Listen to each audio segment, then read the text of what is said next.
The idea of co-selling is for you to deploy your resources so that you can effectively sell more. It's a fantastic way for you to achieve the sales goals that you have set, and it also helps you to build a very agile organization. A lot of people think about co-selling as being a software feature, but in reality, there's so much more to it. As a sales leader, it's more than possible for you to take co-selling from being a good idea to being an absolute game changer. Want to find out more? Take a look below. The importance of first impressions.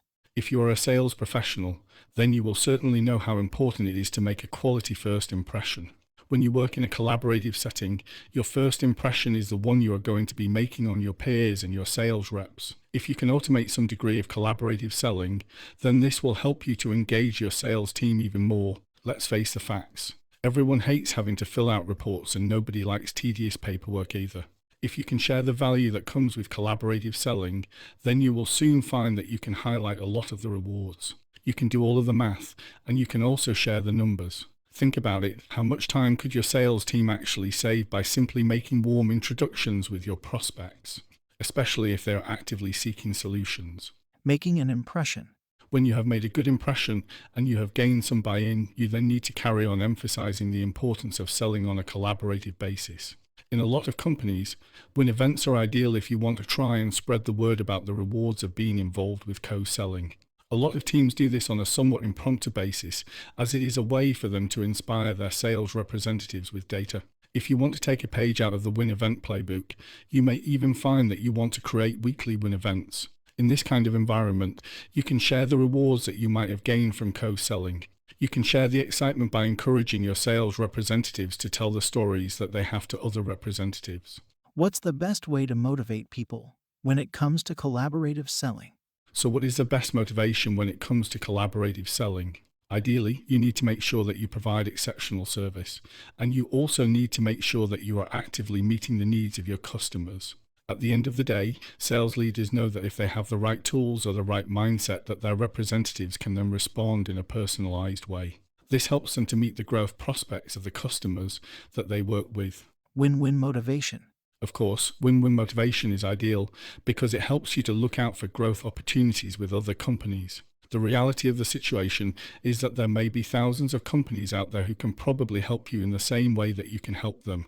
It's a win-win for either side. When you have your customer value as your main indicator of success, you can then encourage way more direct introductions, and you may even find that your team have a higher level of engagement as a result. In the realm of school and work, a lot of sales experts tend to learn skills that will help them with their individual achievements. You may be able to get good at the skills required to win, but this leads to people being much more aggressive and competitive. It also makes people much more goal-focused. According to Forbes, impulse control and curiosity breed adaptive thinking too. This is one of the many reasons why training is so vitally important for those who want to learn how to sell collaboratively. If you train, then you can develop skills that will help you to engage and interact with other people. Co-selling gives you a fresh approach, and it also radically transforms the art of selling. When you undergo targeted training, you may even find that this helps you to foster a much more genuine working environment. A lot of sales professionals tend to learn through things such as mentoring and modeling too. Sales leaders often tell people personal stories of what they may have learned from their boss or even their mentor. Mentoring has really helped them to shape their performance, as well as helping them with their career too. It's your turn. So right now, it's your turn. If you are a sales leader, then you have to make sure that you look out for as many opportunities as you can so that you can mentor your team. Ideally, you need to try and put motion mentoring into place so that your new hires can get the help they need. The best part about all of this is that you can model co-selling from beginning to end. How do you do this? You have to make sure that you make it part of your day-to-day communications. You have to make sure that you are setting up new policies and that you are also focusing your programs so that they reward co-selling. If you can be yourself and if you can be natural, then you can easily model all of your best practices.